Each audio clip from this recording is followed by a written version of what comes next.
విరూపాక్ష దేవాలయం అండి, హంపీలో. రాత్రి సమయంలో ఈ వీడియో, పగల కూడా ఒకసారి చూపిస్తాను. అందరికీ నమస్కారం. నేను మీ నారాయణరావు. నేను బాగున్నాను. మీరు ఎలా ఉన్నారు? నా వీడియోలు నచ్చితే దయచేసి లైక్ చేసి, షేర్ చేసి, సబ్స్క్రైబ్ చేయమని కోరుతున్నానండి.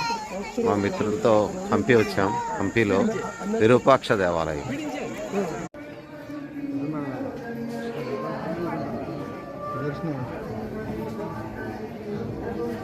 విరూపాక్ష దేవాలయం లోపల వైపు అండి, మనం హంపీలో.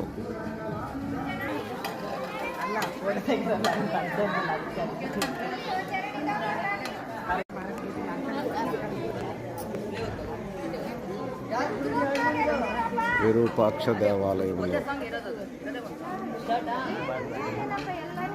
శివాలయం అండి. విరూపాక్ష దేవాలయం శివాలయం హంపీలో దీపాలు పెడుతున్నారు.